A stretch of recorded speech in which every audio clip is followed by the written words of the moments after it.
El 23 de septiembre se conmemoró el Día de Lucha contra la Trata de Personas, una fecha muy importante. Y para charlar un poquito sobre esta fecha y todo lo que hay en torno a esta grave problemática, estamos en comunicación con Gustavo Vera, activista y titular de La Alameda. Hola Gustavo, ¿cómo estás? Lucía y Leandro te saludan de este lado.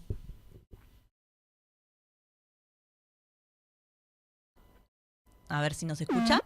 Ahí creo que nos va a escuchar. Gustavo, ¿nos escuchás? Ahora sí.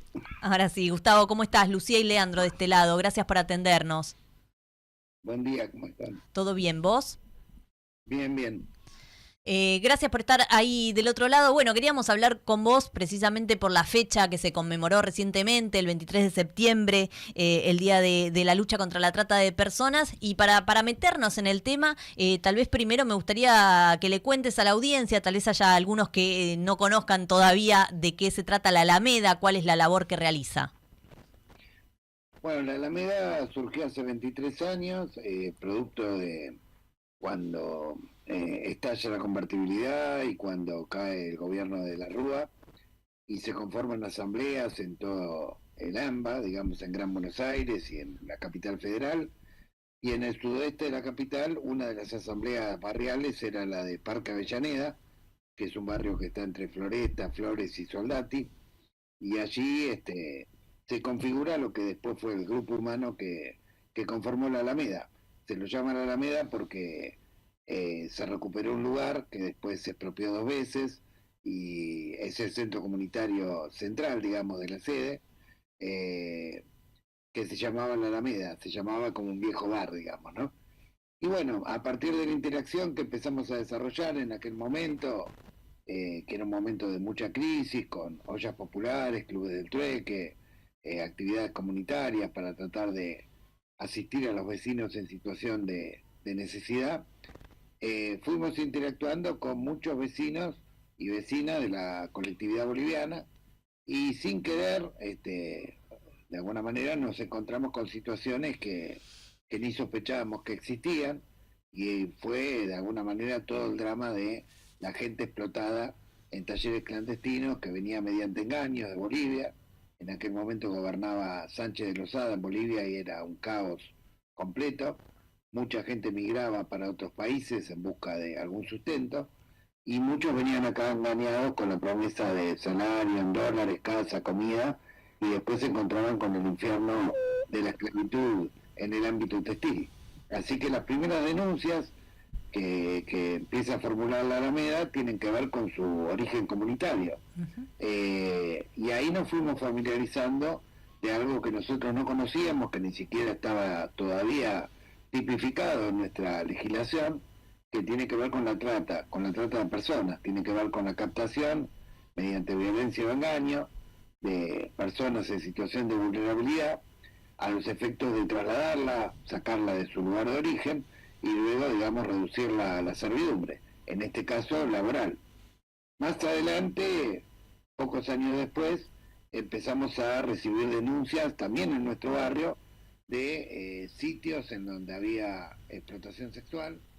El primero lo denunciamos a 8 cuadras de la Alameda y había una menor, me acuerdo, de 16 años que estaba sometida a la esclavitud junto con otras jóvenes. Hicimos una denuncia junto con la Defensoría del Pueblo, marchamos a ese lugar, logramos, digamos, el rescate de algunas víctimas. Bueno, y a partir de estos episodios, tanto los vinculados a los talleres clandestinos y las marcas y a los prostíbulos, empezaron a llegar una enorme cantidad de denuncias de todo el país, a las cuales, bueno, no nos hicimos los distraídos y empezamos a tomarlas. Y empezamos a estudiar un poco el tema, nos familiarizamos con lo que eran las convenciones internacionales, con lo que era la legislación, con lo que era esta historia de la trata de personas en sus diferentes modalidades, y con el correr de los años la Alameda se convirtió, digamos, en un centro neurálgico de denuncias y de propuestas respecto a la lucha contra la trata con fines de protección sexual, con fines de protección laboral, la mendicidad forzada, el matrimonio forzado, incluso tráfico de órganos, tejidos y fluidos, bueno, en fin, Estos 23 años hemos logrado incidir en muchas políticas públicas, a veces desde la sociedad civil. Por ejemplo, recuerdo el programa Patria Grande, que logró la regularización masiva de migrantes para que fuera más difícil poder retenerlos de alguna manera en los lugares de explotación rural o textil. Recuerdo también una ley que votó la legislatura en la ciudad de Buenos Aires, digamos, donde se le pedía a las marcas que informen quiénes eran los proveedores que confeccionaban sus prendas.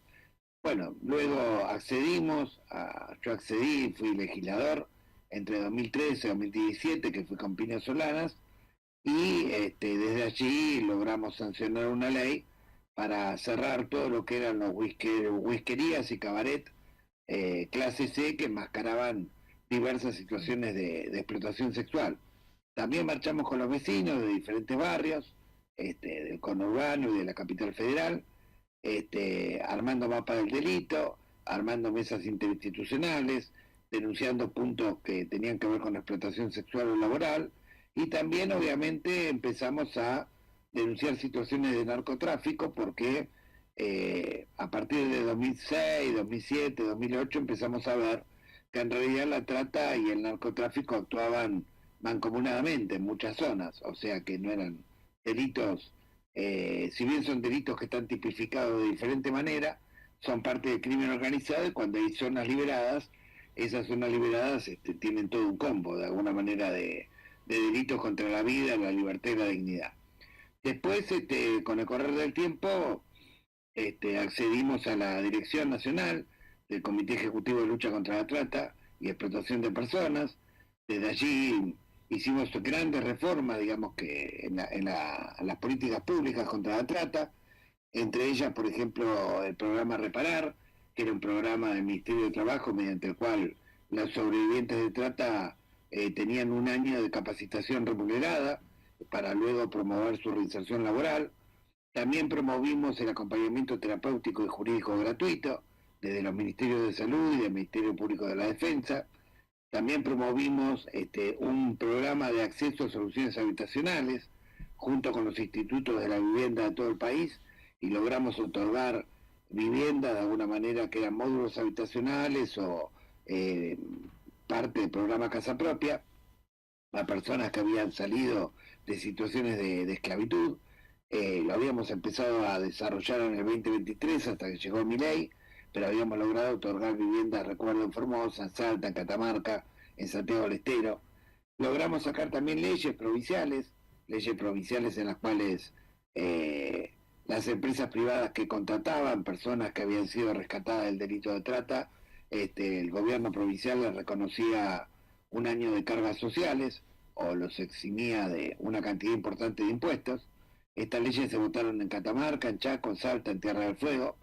Sacamos más de 150 ordenanzas en municipios de todo el país para difundir la línea nacional anónima y gratuita del 145, para establecer cupos de reinserción laboral para personas que fueron víctimas del delito de trata. Fortalecimos lo que era el Fondo de Reparación de Víctimas que administraba el Consejo Federal contra la Trata, en el cual participaban los 3 poderes del Estado y las 3 provincias, con el cual se administraban los bienes decomisados para que no pierdan su valor, para que al momento de la sentencia judicial firme se le pudiera pagar una indemnización reparatoria a las y los sobrevivientes. Logramos, digamos, también fortalecer mucho la División contra el Trabajo Ilegal de la AFIP, que ayudaba de alguna manera a través de la trazabilidad tributaria poder, y a través del lavado de activos, poder detectar situaciones de explotación en sus diversas modalidades. También trabajamos mucho con la Unidad de Información Financiera, que se encarga de lavado de activos, y logramos de alguna manera que fuera querellante en numerosas causas para seguir la ruta del dinero. Trabajamos con SENASA, recuerdo también en la explotación en el ámbito rural, para poder identificar a quienes pertenecían los campos donde encontrábamos personas en situación de servidumbre total o de esclavitud total, como en el Alto Valle del Río Negro, en la zona núcleo de La Pampa, Córdoba, Santa Fe y parte de la provincia de Buenos Aires. Y bueno, y durante el periodo que estuvimos en el Comité Ejecutivo de Lucha contra la Trata, que fue durante el 2020 hasta principios del 2024, rescatamos 5.200 víctimas. Fue el periodo donde la Argentina estuvo reconocida por la Oficina de Monitoreo del Departamento de Estado y por Naciones Unidas en la máxima calificación internacional, o sea, de un rango de 188 países. Argentina estaba entre los 28 más destacados y entre los 3 países latinoamericanos que tenían el máximo rango de calificación, junto con Chile y Colombia. Esto no había ocurrido nunca en Argentina, o sea que tuviéramos una calificación al nivel de Canadá, al nivel de Suecia, de Dinamarca, de Noruega, de los países que más esfuerzos hacen en materia de lucha contra la trata.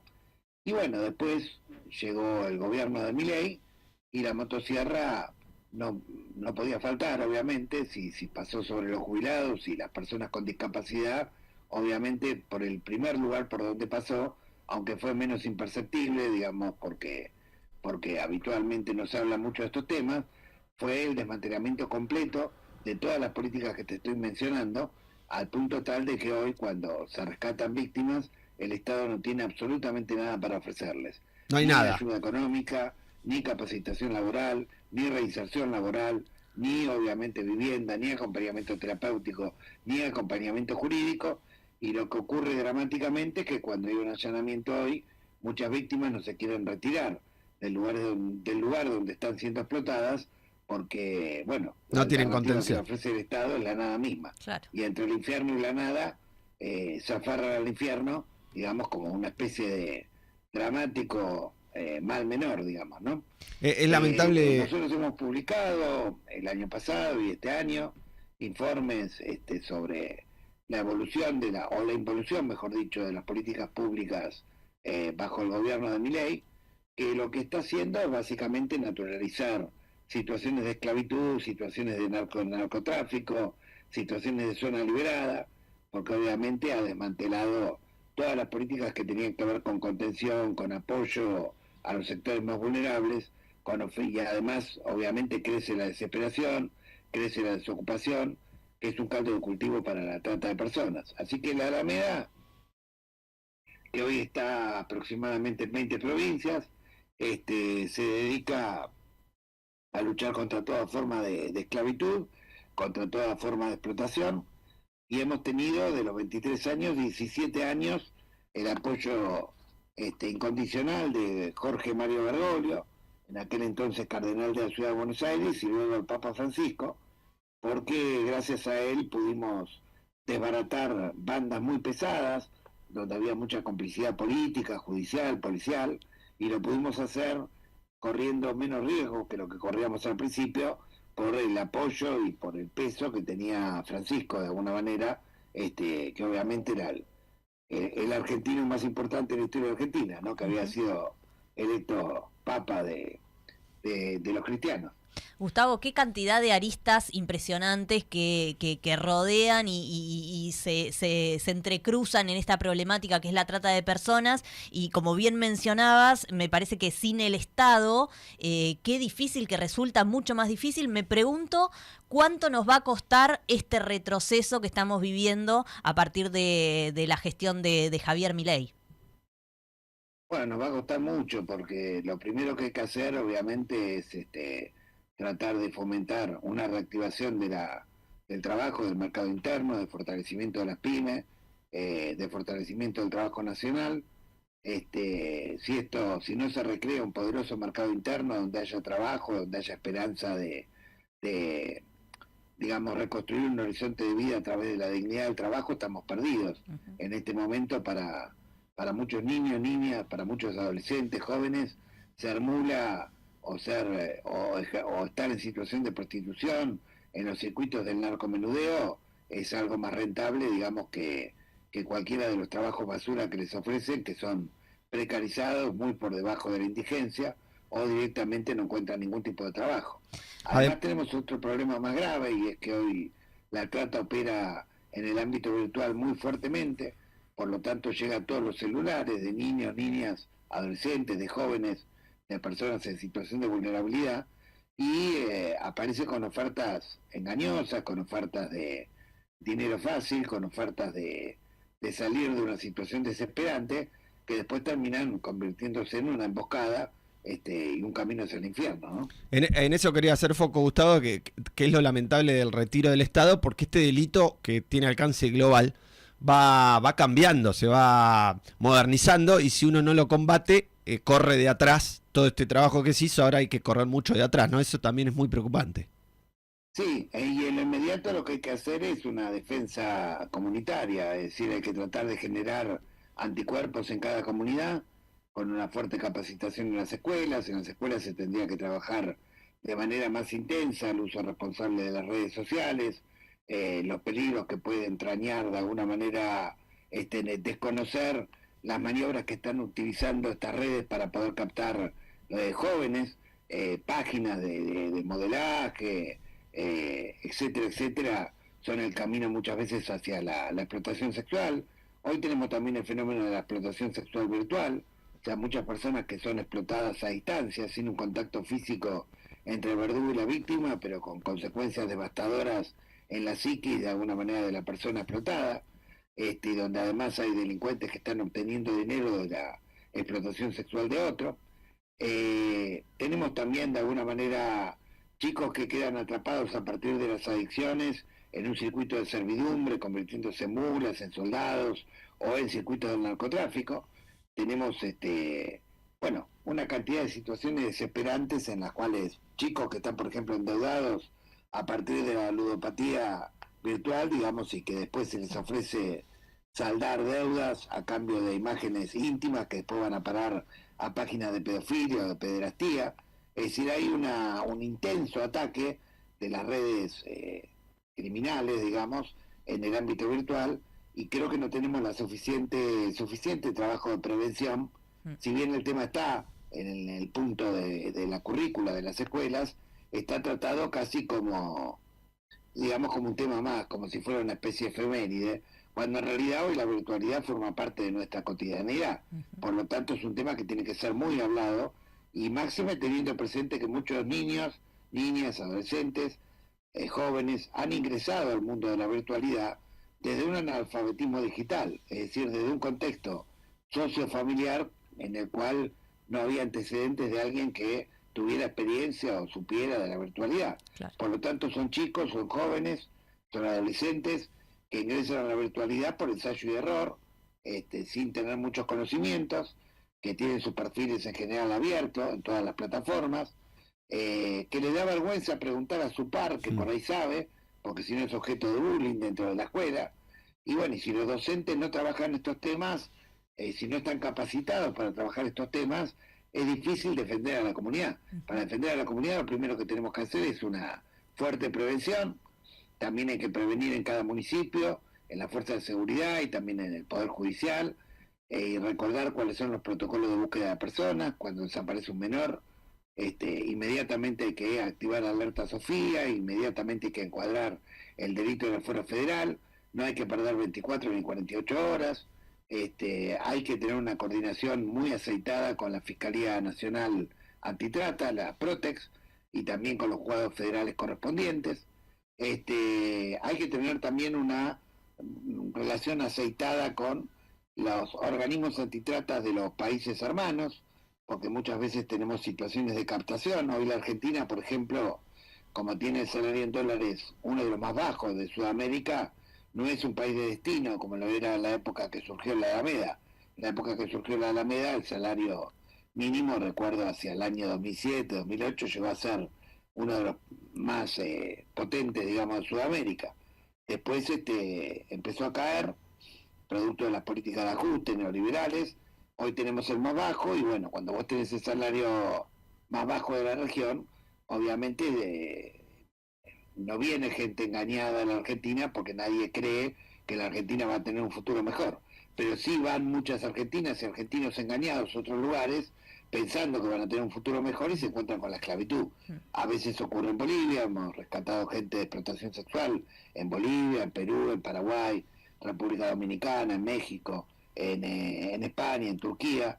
También hemos encontrado personas víctimas de explotación laboral que se han ido buscando horizontes mejores, que los encontramos explotados en Porto Alegre, en Polonia, en distintos países. Por lo tanto, hoy tenemos un ataque desde el punto de vista virtual muy fuerte, tenemos también un ataque de redes internacionales muy fuerte, porque es uno de los países más vulnerables de la región desde el punto de vista del salario promedio, del nivel de desocupación, del nivel de poder adquisitivo. Por lo tanto, somos un caldo de cultivo más preciado de alguna manera para poder captar personas en situación de desesperación y sobre todo niños, niñas, adolescentes y jóvenes que son la franja etaria predilecta de la red de trata, ¿no? Porque con ellas pueden sacar mayor beneficio económico. Gustavo, precisamente estamos atravesando un debate nacional respecto de estos 3 narcofemicidios, el de Lara, Brenda y Morena en Florencio Varela, estos crímenes atroces, atravesados precisamente por toda esta problemática que estás exponiendo, el narcotráfico, la falta de horizonte laboral, la marginalidad, la vulnerabilidad. ¿Cuál es el análisis que hacen desde la Alameda de este caso en particular? Bueno, a ver, este caso en particular empieza a marcar de alguna manera un salto de calidad en la penetración y ramificación del narcotráfico en todo el país, particularmente en las barriadas populares, no solamente de la provincia de Buenos Aires, esto lo vemos cotidianamente en Rosario, en la periferia de Córdoba, de Mendoza, en los grandes centros urbanos, pero también en los pueblitos. Acá el narcotráfico que se desparrama por todos los pueblos es un subproducto de un narcotráfico más grande, que existe en la Argentina ya hace 3 décadas y que viene creciendo exponencialmente, que lo viene denunciando Naciones Unidas, que lo vienen denunciando distintos organismos, la OEA, distintos organismos, el GAFI, distintos organismos multilaterales vienen señalando que la Argentina es uno de los principales países de tránsito de Sudamérica, que se ha convertido en un país exportador de cocaína, de marihuana transgénica, de reexportador, mejor dicho, porque primero trae de países limítrofes y luego exporta a través de los puertos locales. La hidrovía se ha convertido en una ruta fluvial caliente, digamos, para el traslado de estupefacientes todos los días, que desembocan en los puertos de Rosario, a veces en Bahía Blanca, a veces en los puertos de Buenos Aires, a veces en otros puertos. Las pistas clandestinas de aterrizaje, la autovía también, digamos que muchas veces está liberada, las fronteras, que no hay control, o que mejor dicho hay un descontrol por las coimas y los sobornos. Bueno, en fin, hay una situación grave de verdad. Este país, mientras nosotros estamos hablando, se están portando en este momento kilos y kilos y kilos y kilos de cocaína, de estupefacientes o de precursores químicos para metanfetaminas, y esto ocurre diariamente lamentablemente, y ocurre con complicidad, porque el crimen organizado no es como robar una billetera en un ómnibus o en un tren. El crimen organizado requiere complicidad o tolerancia del Estado, requiere zonas liberadas. Y nosotros creemos que hay un huevo de la serpiente en esta historia, y ese huevo de la serpiente tiene que ver con el sistema defectuoso que tenemos de financiamiento de los partidos y de las campañas políticas, que autoriza que personas jurídicas, empresas, asociaciones, fundaciones de papel, financien concretamente las campañas, y esto da lugar a todo tipo de trapisonda, a todo tipo de trampa, sumado al hecho de que corre mucho el dinero negro, sumado al hecho de que los controles son prácticamente nulos, sumado al hecho de que cuando se acredita efectivamente que hubo fraude al Estado, no hay ningún castigo ejemplar, como el caso de los aportantes truchos. Ahora tenemos el caso del PER, ¿no? Pero, y así tenemos casos ahí. Si vos vas buscando casos en todo el país donde hay situaciones irregulares de financiamiento, son muchas.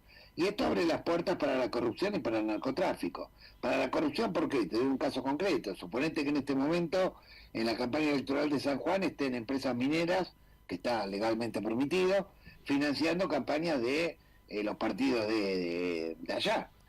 Obviamente no van a financiarlas porque son buenos samaritanos, lo van a financiar porque luego van a requerir, digamos, avanzar alguna dávida, sí, de manera extractivista en la minería, y buscando de alguna manera zafar de los informes de impacto ambiental, o sin importar la sustentabilidad y dejando ríos contaminados, como pasó con Hachar. Lo mismo pasa en Mendoza, lo mismo pasa en Chubut. Por lo tanto, si te financian las empresas, cuando te financian los laboratorios, por ejemplo, y bueno, que la MAT se haga el distraído con el fentanilo no es una casualidad. No, claro. muchos proveedores de Estado, o que quieren ser proveedores de Estado, financian campañas para luego volver a ser proveedores con sobreprecios que a su turno generan también un circuito de sobornos y de corrupción. Y como en todos los ámbitos de la vida, si no se predica con el ejemplo desde arriba, todo lo que derrama hacia abajo es descomposición y ruptura del tejido social. Y claramente, vos pensás que la campaña de Milei salió más de 120 millones de dólares. No lo digo yo, lo dice Alcolada Moon, lo sacaron un informe en La Nación. Difícil que pueda explicar el origen de los fondos, obviamente. Los demás partidos también han gastado fortunas absolutamente inexplicables. Y bueno, yo te cuento que varios países de la región y de Europa, frente a casos similares, donde de alguna manera la corrupción, el narcotráfico empezaban a ganar peso en la sociedad y amenazaban con descomponer y con arrastrar a la barbarie a esas sociedades, tomaron medidas drásticas. Por ejemplo, Brasil, en el 2015, prohibió terminantemente cualquier aporte que no sea del Estado, y los únicos aportes privados que permite son individuales, bancarizados y acorde al poder adquisitivo o al patrimonio de la persona que está aportando, y con un tope determinado, ¿sí? Lo mismo hizo México. En el 2007 y en el 2014 hizo 2 reformas para evitar que penetre el narco a través de las campañas electorales o a través del financiamiento de los partidos. Lo mismo hizo Chile recientemente, también ante escándalos de corrupción, en este caso con empresas que financiaban campañas después a cambio de pedir favores. Lo mismo rige en Francia, lo mismo en Canadá, en Alemania, en los países escandinavos, hasta en Israel rige. Tanto que admira el presidente Milei al Estado israelí, podría seguir el ejemplo. En Israel está terminantemente prohibido cualquier aporte de cualquier empresa, sociedad, fundación, persona jurídica, y solamente pueden aportar ciudadanos locales que están radicados en el país, y un monto que no puede exceder un porcentaje del salario que percibe. Digo, para que tengas una idea de que esto es un fenómeno, digamos, que todo el mundo, la democracia, se empiezan a tomar medidas y empiezan a tomar anticuerpos, justamente para no dejar que penetre el narcotráfico y la corrupción, porque si no ocurre lo que ocurre. En el caso de este triple narcofemicidio, si vos vas al barrio y preguntás, todo el mundo sabía que esas 3 chicas, a través de una plataforma virtual, habían empezado de alguna manera a caer en la trampa de ante la desesperación, ante la falta de oportunidades, en la trampa del dinero fácil. Después cayeron en una situación de prostitución. En esa situación de prostitución fueron regenteadas por esta banda narco, de alguna manera, que operaba en la zona de Flores. En la zona de Flores está claro que no existe, en la zona de Flores ni en ninguna otra zona existe la prostitución callejera por cuenta propia. Esto no es verdad. Cuando hay prostitución callejera es porque hay un patrullero cobrando atrás, o porque hay algún narco cobrando atrás, o hay algún padrino mafioso cobrando atrás, y esto con complicidad, obviamente, de la fuerza de seguridad. En el barrio donde vivían las chicas se vendía falopa, se vende falopa en gran escala, a plena luz del día, sin ocultarse siquiera.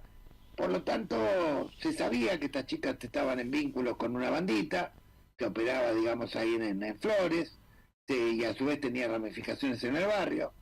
Se sabía que habían mexicaneado, o se contaba, digamos, en el barrio de la semana anterior, que habían mexicaneado y se jactaban de ello a alguien, parece, con algún peso dentro de una estructura mafiosa.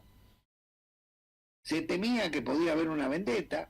Es decir, que todo esto, si hubiera habido una prevención, si hubiera habido un combate diario, cotidiano, firme de alguna manera contra las redes mafiosas, se podría haber evitado a tiempo. Ni hablar de lo que es el foco infeccioso de los carteles en la 1114 que existen desde el 2005, y que, a pesar de que las fuerzas federales han acampado en la frontera de la 1114, nunca han logrado extirpar de raíz estos carteles. Es una cosa increíble que no lo puedan hacer. Si no lo hacen, obviamente es porque hay alguna tolerancia o alguna indicación de arriba que ordena no hacerlo. Y eso es a cambio de algo, obviamente. Lo mismo ocurre en la 21-24 y lo mismo ocurre en toda la República Argentina. Lamentablemente, si no sinceramos el debate, no vamos ni a la esquina. Y más, inclusive los más perjudicados no solamente son los pobres, los desocupados, los que están en situación de desesperación, sino que además las posibilidades de transformación social y política en beneficio del pueblo cada vez se reducen más. ¿Por qué cada vez se reducen más? Sí, porque los partidos que representan al campo nacional y que pretenden una patria justa, libre y soberana, una sociedad que sea justa, inclusiva y sustentable, y van a tener un problema grave, digamos, porque cuando van a una competencia electoral compiten en inferioridad de condiciones, con grandes dificultades, obviamente son mucho más controlados que los partidos que representan a los grupos más concentrados, que dicho sea de paso, los grupos más concentrados están vinculados también al crimen organizado. Y te doy 2 ejemplos. Por la hidrovía no viene solamente droga que desemboca en los puertos de San Lorenzo. También fluye hacia Paraguay granos que se vaden para no pagar retenciones y para no pagar impuestos. Así que hay un ida y vuelta en el cual se cruzan, de alguna manera, grandes cerealeras con carteles narcos. Y ahí tenés el ejemplo de Vicentín, donde los propios campos de Vicentín, aparte de todas las quiebras y manejos fraudulentos que ha hecho, han encontrado de alguna manera lugares de acopio de narcotráfico y de operaciones del narcotráfico. Por lo tanto, no es que tener grupos concentrados por un lado y crimen organizado por el otro. Es un esquema que funciona en forma concatenada y donde además si nosotros permitimos que continúe esto y no tenemos una reacción de castigo ejemplar y de ir hasta el fondo, no solamente hasta el pequeño J, sino a quienes le proveían la droga, porque evidentemente si le proveían cocaína de máxima pureza, eso proviene del exterior. Y si se llega a esa banda del exterior, se la logra desmantelar desde el origen, en su raíz. Si no tomamos medidas drásticas, digamos, corremos el riesgo que Francisco alertaba en el 2015, el peligro de mexicanización.